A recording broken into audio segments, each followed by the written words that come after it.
नमस्कार, मैं हूं माजिद अंसारी। आप सभी का बहुत स्वागत है। सुप्रभात राजस्थान बुलेटिन में आपका स्वागत है। बुलेटिन में बात करेंगे देश में वायरस के विस्फोट की। लगातार कोरोना संक्रमित मरीजों की संख्या बढ़ती जा रही है। अब तक 40,711 मामले सामने आ चुके हैं, जबकि 1,583 लोगों की अब तक मौत हो चुकी है।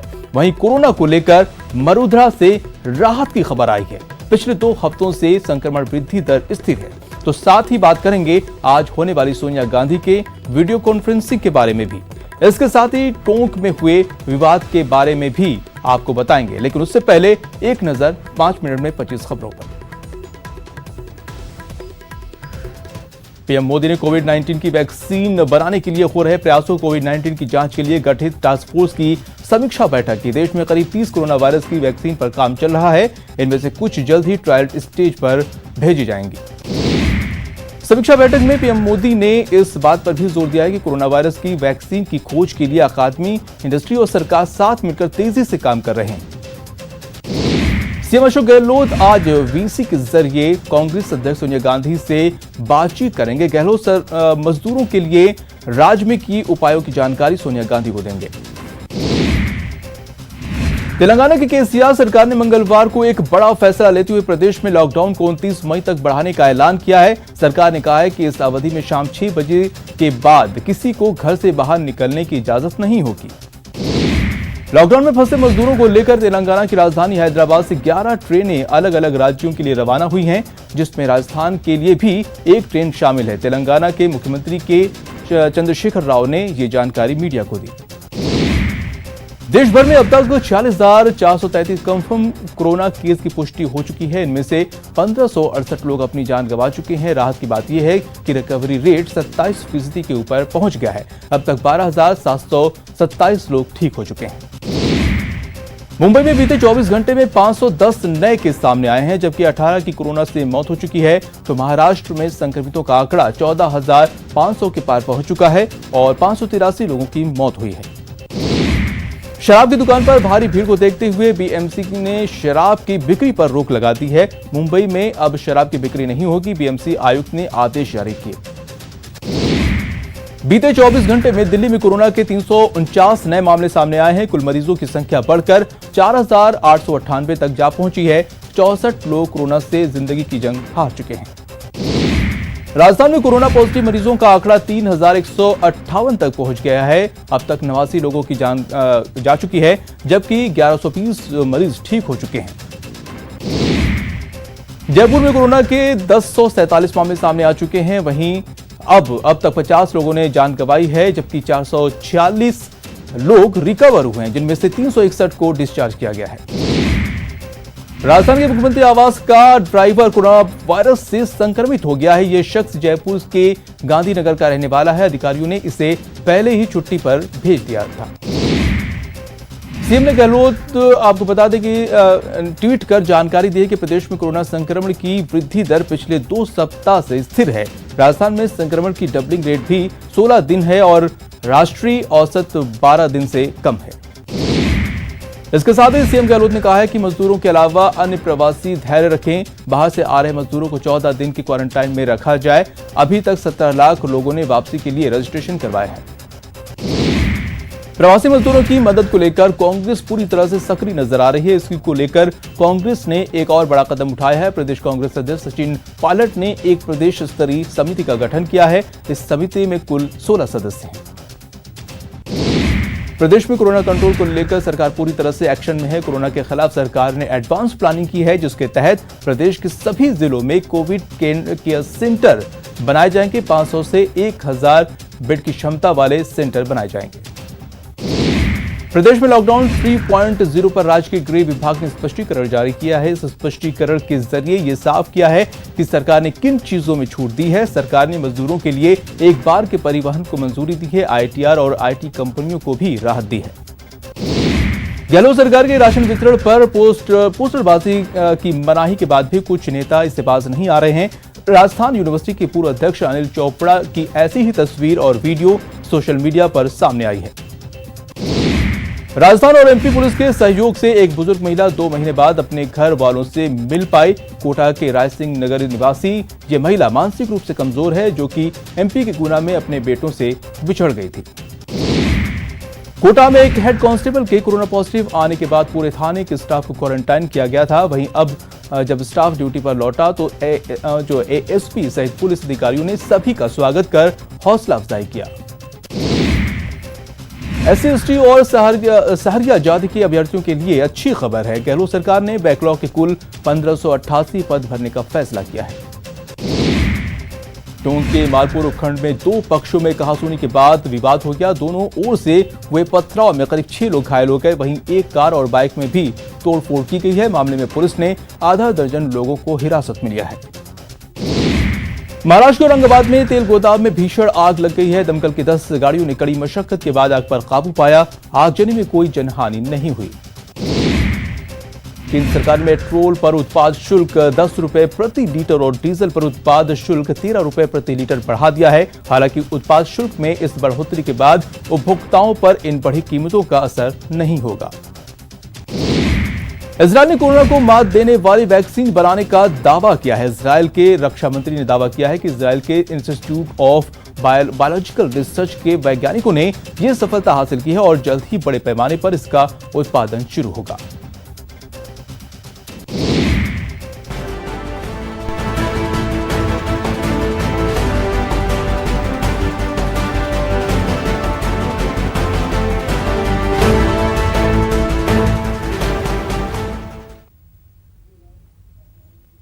और कुछ और अहम खबरें विस्तार से। खबर संयुक्त राष्ट्र अरब अमीरात से है, जहां पर शारजा के एक मल्टी स्टोरी बिल्डिंग में मंगलवार देर रात भीषण आग लग गई है। यह हादसा अल नहदा इलाके में हुआ है। प्राप्त जानकारी के अनुसार बिल्डिंग के सभी निवासियों को सुरक्षित बाहर निकाल लिया गया है। तो एक बड़ी खबर यूएई से आ रही, जहां पर शारजा में भीषण आग लगी है। एक मल्टी स्टोरी बिल्डिंग में देख सकते हैं तस्वीरों में किस तरह से ये मल्टी स्टोरी बिल्डिंग पूरी तरह से आग की चपेट में है। बहुत ही भयानक मंजर देखने में लग रहा है। पूरी तरह से आग के गोले में तब्दील हो गई है ये बिल्डिंग। लेकिन राहत की बात यह है, जो अभी तक खबर आई है उसमें यही खबर है कि जो बिल्डिंग में सारे लोग थे उनको सुरक्षित बाहर निकाल लिया गया है। मंगलवार देर रात की यह घटना है जब बिल्डिंग में भीषण आग लगी। यह हादसा अल नहदा इलाके में हुआ है।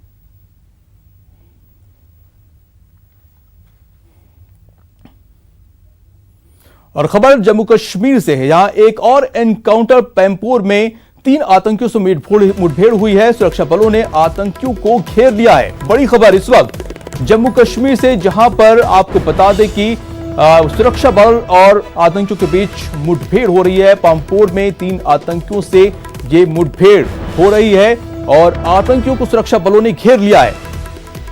तो इससे पहले भी आप देख सकते हैं कि यहां पर आतंकियों की जो सक्रियता है वो बढ़ गई है।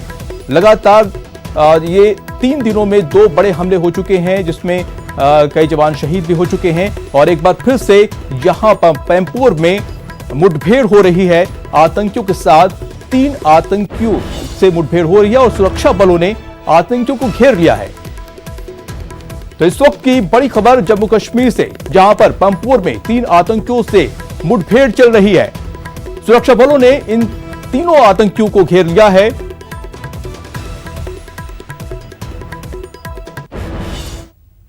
और खबर टोंक के मालापुरा से है। यहां पर ट्रक स्टैंड इलाके में बीती रात 2 पक्षों में जमकर हिंसक झड़प हुई है। दोनों पक्षों की तरफ से जमकर पथराव भी हुए हैं, जिसमें इस दौरान कई लोग जख्मी हो गए। घटना की खबर मिलते ही तमाम आला अधिकारी मौके पर पहुंचे और हालात को काबू में किया। इस दौरान तमाम जख्मी लोगों को मालापुरा के CHC में भर्ती कराया गया है। साथ ही पुलिस ने शांति भंग के आरोप में करीब 6 लोगों को हिरासत में लिया है। इलाके में तनाव को देखते हुए भारी सुरक्षा बल भी तैनात कर दिए हैं। इस हिंसा के पीछे की वजह हालांकि स्पष्ट नहीं है, लेकिन शुरुआती जांच में बताया जा रहा है कि एक पक्ष का दूसरे पक्ष के युवक को बाहर से आने और उसे क्वारंटाइन सेंटर में रखे जाने की शिकायत को लेकर हुआ है।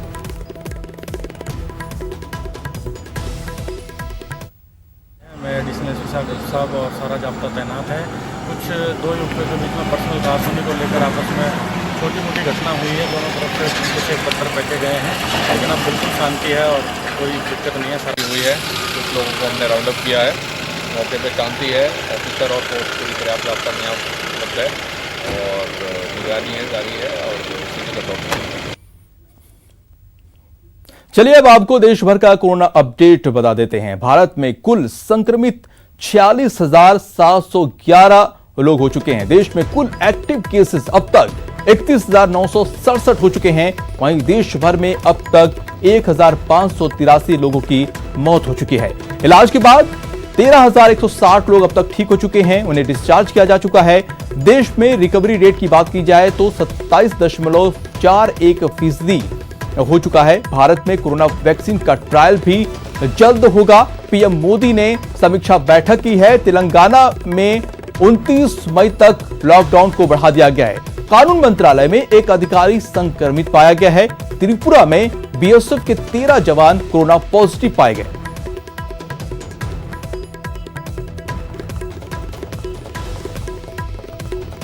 तो कोरोना वायरस की चपेट में पूरी दुनिया है।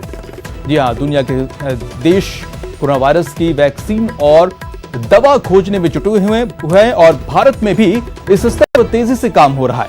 मंगलवार को पीएम मोदी ने कोविड-19 की वैक्सीन बनाने के लिए हो रहे प्रयासों, कोविड-19 की जांच के लिए गठित टास्क फोर्स की समीक्षा बैठक की। देश में करीब 30 कोरोना वायरस की वैक्सीन पर काम चल रहा है। इनमें से कुछ जल्द ही ट्रायल स्टेज पर भेजी जाएंगी। समीक्षा बैठक में पीएम मोदी ने इस बात पर भी जोर दिया है कि कोरोना वायरस की वैक्सीन की खोज के लिए अकादमी, इंडस्ट्री और सरकार साथ मिलकर तेजी से काम कर रहे हैं।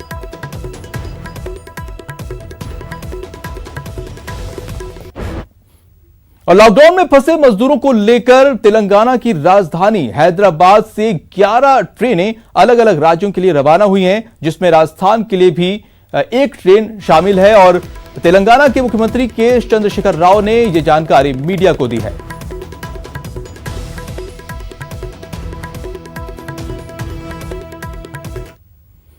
तो वहीं कोरोना को लेकर राजस्थान से राहत की खबर आई है। कोरोना संक्रमण की वृद्धि दर 2 सप्ताह से स्थिर है। 21 अप्रैल से 5 मई के बीच कोरोना वृद्धि दर स्थिर है और राजस्थान में संक्रमण की डबलिंग रेट 16 दिन है। 12 दिन के राष्ट्रीय औसत से प्रदेश में डबलिंग रेट कम है।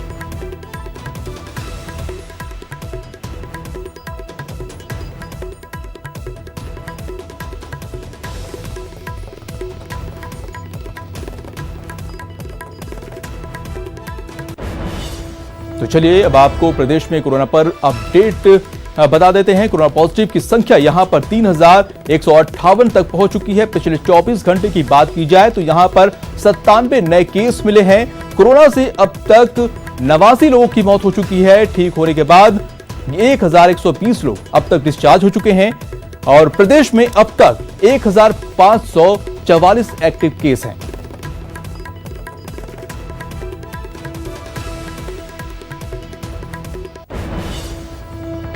तो राजस्थान में अपडेट आपको बता दें इस वक्त की कि यहां पर जो है कोरोना पॉजिटिव की जो संख्या है वो 3,158 पहुंच चुकी है। 24 घंटे में 97 नए केस आए हैं। कोरोना से अब तक 89 मौत हो चुकी है और राहत की बात यह है कि 1,120 लोग डिस्चार्ज हो चुके हैं। वहीं एक्टिव केसेस की बात की जाए तो इसका आंकड़ा 1,544 तक पहुंचा है। और आइए आपको मैप के जरिए देखते हैं प्रदेश में कहां-कहां कितने केसेस हैं। जयपुर की बात की जाए तो यहां पर सबसे ज्यादा 1,047 केसेस हैं। जोधपुर में 823 केसेस अब तक सामने आ चुके हैं। कोटा में 221, अजमेर में 173 केस सामने आए हैं। टोंक की बात की जाए तो यहां पर 136, नागौर में 119, भरतपुर में 115, चित्तौड़गढ़ में 99, बांसवाड़ा में 66 और भीलवाड़ा में 39 केस अब तक सामने आ चुके हैं। तो सीमा आवास का ड्राइवर कोरोना पॉजिटिव पाया गया है। इस वक्त की बड़ी खबर आपको बता दें कि सीएम आवास का ड्राइवर कोरोना पॉजिटिव पाया गया। 3 दिन पहले उसकी तबीयत खराब हुई थी। जयपुर के गांधीनगर का निवासी है ये ड्राइवर और अधिकारियों ने पहले ही उसको छुट्टी पर भेज दिया था। ड्राइवर के निवास स्थान पर कर्फ्यू का ऑर्डर भी दे दिया गया है।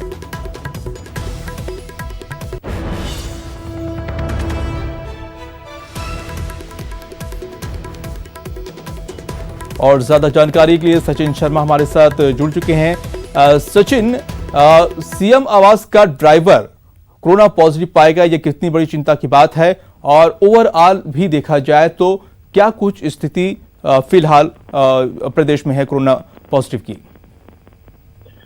देखिए माजिद, अगर पूरे राजस्थान की अगर हम बात करें तो इस समय 3158 पॉजिटिव केसेस राजस्थान में हो चुके हैं और 29 जिले जो हैं वो कोरोना की जद में हैं जहां पॉजिटिव पाए गए हैं।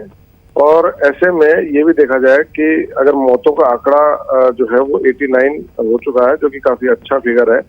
और जहां एक तरफ पॉजिटिव की केसेस की संख्या बढ़ रही है, वहीं दूसरी तरफ मौतों का आंकड़ा भी काफी बहुत तेजी से बढ़ा, क्योंकि कल अगर देखा जाए बीते हुए दिन में तो कल पूरे एक दिन में सर्वाधिक 12 मौतें दर्ज की गई हैं, जो कि एक बहुत बड़ा फिगर है, क्योंकि जयपुर में 6, जोधपुर में 3 और कोटा में 3 मौतें दर्ज हुई हैं। इसके अलावा जयपुर में जो है वो 1047 जो है वो पॉजिटिव केसेस हो चुके हैं। वहीं दूसरी तरफ अगर हम पॉजिटिव से नेगेटिव होने का अगर आंकड़ा देखें तो वो भी बहुत अच्छा फिगर है। 1525 जो पॉजिटिव केसेस थे वो नेगेटिव हो चुके हैं और उसमें से करीब 1120 मरीज जो है वो डिस्चार्ज किए जा चुके हैं। और ऐसे में प्रदेश में कुल 1544 एक्टिव केसेस है। जहाँ तक बात करें सीएम आवास का जो ड्राइवर है जो पॉजिटिव पाया गया है जी, उसको 1 महीना पहले ही जो है सीएम आवास ड्यूटी से रिलीव कर दिया गया था और लगातार जो है इनकी निगरानी हो रही थी। 3 दिन पहले जब उसकी तबीयत बिगड़ी तो जांच के लिए उसे ले जाया गया, जहां वो कोरोना पॉजिटिव पाया गया। उसके पूरे परिवार को और उस क्षेत्र को जो है कंटेनमेंट जोन घोषित करते हुए वहां कर्फ्यू लगाया गया है। सचिन, तमाम जानकारी के लिए बहुत शुक्रिया। और इस वक्त की बड़ी खबर आपको बता दें कि कांग्रेस अध्यक्ष सोनिया गांधी की वीडियो कॉन्फ्रेंसिंग आज है। कांग्रेस नेताओं के साथ वीडियो कॉन्फ्रेंसिंग करेंगी सीएम अशोक गहलोत भी वीडियो कॉन्फ्रेंसिंग में शामिल होंगे, जुड़ेंगे। मजदूरों की वापसी पर सीएम फीडबैक देंगे, प्रदेश के मौजूदा हालात से भी वो अवगत कराएंगे। राजस्थान कोरोना कंट्रोल को लेकर सरकार एक्शन में है। सीएम गहलोत ने प्रदेश के हालात को लेकर समीक्षा बैठक की है और सीएम ने गहलोत बैठक के बाद ट्वीट कर कहा है कि प्रदेश में कोरोना संक्रमण की वृद्धि दर पिछले 2 सप्ताह से स्थिर है। 21 अप्रैल से 5 मई के बीच 2 सप्ताह के दौरान वृद्धि दर स्थिर रही है। ये एक अच्छा संकेत है। इसके साथ ही उन्होंने बताया कि राजस्थान में संक्रमण की डबलिंग रेट भी 16 दिन है, जो राष्ट्रीय औसत 12 दिन से कम है। इसके साथ ही सीएम गहलोत ने सामूहिक प्रयासों से संक्रमण रोकने की बात कही है। साथ ही उन्होंने यह भी कहा है कि मजदूरों के अलावा अन्य प्रवासी धैर्य रखें। बाहर से आ रहे मजदूरों को 14 दिन के क्वारंटाइन में रखा जाए। अभी तक 17 लाख लोगों ने वापसी के लिए रजिस्ट्रेशन करवाया है। इसके साथ ही सीएम ने केंद्र सरकार से गुजारिश की है कि सिर्फ उन्हीं लोगों को विदेश से लाया जाए जो कोरोना निगेटिव हैं। साथ ही सीएम ने विदेश से आने वाले लोगों के लिए व्यवस्था के भी निर्देश दिए हैं।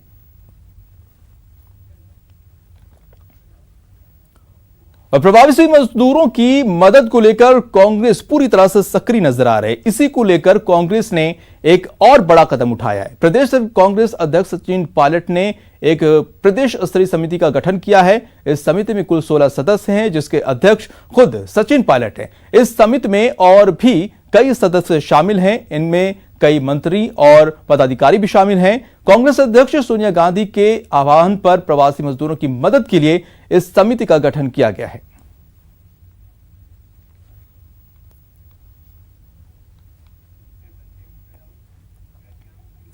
और प्रदेश में कोरोना कंट्रोल को लेकर सरकार पूरी तरह से एक्शन में है। कोरोना के खिलाफ सरकार ने एडवांस प्लानिंग की है, जिसके तहत प्रदेश के सभी जिलों में कोविड सेंटर बनाए जाएंगे और 500 से 1000 बेड की क्षमता वाले ये सेंटर बनाए जाएंगे। इसको लेकर सरकार ने पूरी गाइडलाइन जारी कर दी है। कोविड केयर सेंटर के प्रबंधन की जिम्मेदारी कलेक्टर की होगी। सुरक्षा के लिहाज से सेंटर में सीसीटीवी कैमरे भी लगाए जाएंगे। इसके साथ ही सेंटर में मरीजों की सुविधा के लिए सभी व्यवस्थाएं होंगी। साथ ही केयर सेंटर को डेडिकेटेड अस्पताल में भी लिंक किया जाएगा। दूसरे राज्यों से आने वाले प्रवासी मजदूरों को सेंटर में आइसोलेशन में रखा जाएगा।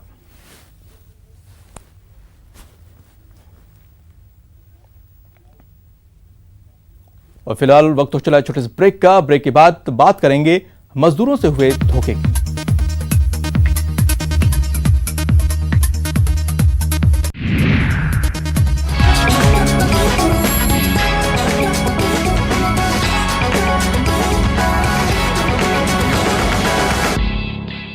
इस न्यूज के प्रायोजक सच्ची सहेली, महिलाओं के लिए सबसे भरोसेमंद औषधि एवं tonic.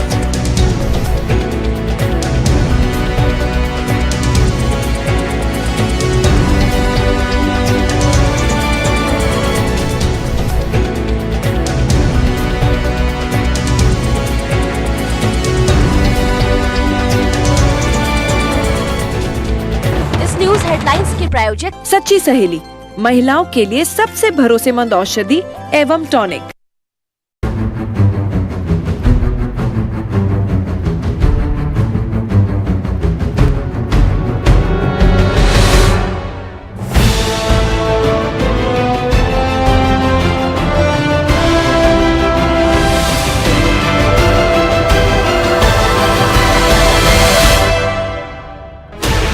Sixteen channels, 15 languages, 26 states, 1200 plus reporters, 66.9 crore viewers. India's largest news network, News 18 Network.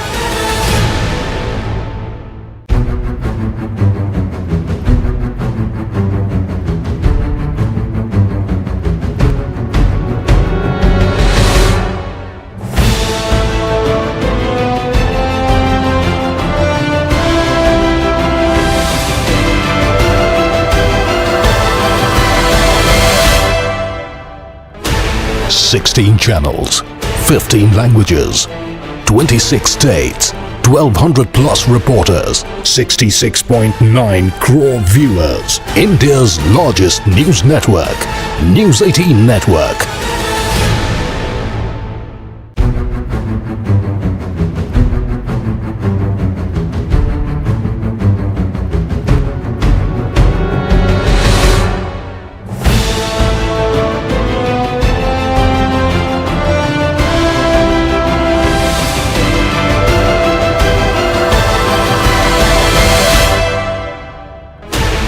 Sixteen channels, 15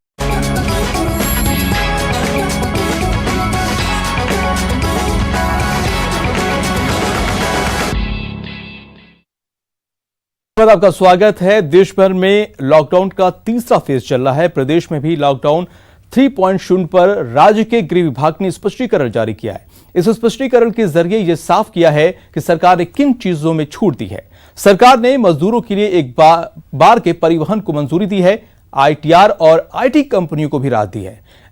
inter state यात्रा की अनुमति जिला कलेक्टर देंगे और इस यात्रा की इजाजत केंद्रीय गृह मंत्रालय के निर्देशानुसार होगी।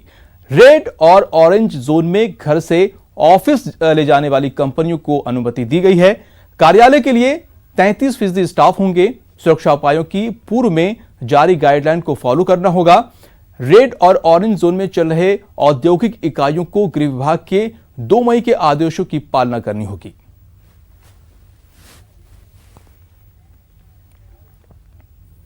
बढ़ते अगली खबर पर। कोरोना वायरस के कहर की मार सबसे ज्यादा मजदूरों पर पड़ी है। पैसे और खाने पीने की व्यवस्था नहीं हो पाने से तमाम मजदूर पलायन को अब भी मजबूर हैं। ताजा मामला अलवर से सामने आया है और यहां पर तमाम मजदूर हरियाणा से रेलवे पटरी के रास्ते पैदल चलकर मध्य प्रदेश अपने घर जा रहे हैं। ये मजदूर हरियाणा के महेंद्रगढ़ और रेवाड़ी में काम करते थे, लेकिन लॉकडाउन के चलते 4 मई से ये अपने बाल बच्चों के साथ पैदल निकल पड़े हैं। आरोप है कि हरियाणा सरकार के अधिकारियों ने झूठ बोलकर उन्हें राज्य से निकाल दिया है। इनसे कहा गया है कि मुंटावर के अजरका और अलवर से ट्रेन जाएंगी, इसलिए इस आस में ये सैकड़ों मजदूर अपने बाल बच्चों सहित रेल पटरी के रास्ते अलवर की सीमा में दाखिल हुए। कुछ मजदूर ट्रैक्टर ट्रॉली में भी भरकर यहां पर आ गए और ये मजदूर अजरका और रेलवे स्टेशन पर डेरा डाले हुए हैं। लेकिन यहां पर पहुंचने पर पता चला कि यहां पर ऐसा कुछ भी नहीं है। ट्रेन मध्य प्रदेश के लिए नहीं जाने वाली है। 3 तारीख तक खाना आएगा, इसके बाद खाना नहीं आएगा। 3 तारीख के बाद खाना नहीं मिलेगा। नहीं मिलेगा तो हम अपने निकल पहले क्या करेंगे, यहाँ भूखे पड़े पड़े। प्रशासन से बात की थी आपने, किसी से बात की? का ये आधार कार्ड वगैरह कई जगह लगा। और इसी के साथ इस बुलेटिन में इतना ही। दीजिए इजाजत, नमस्कार।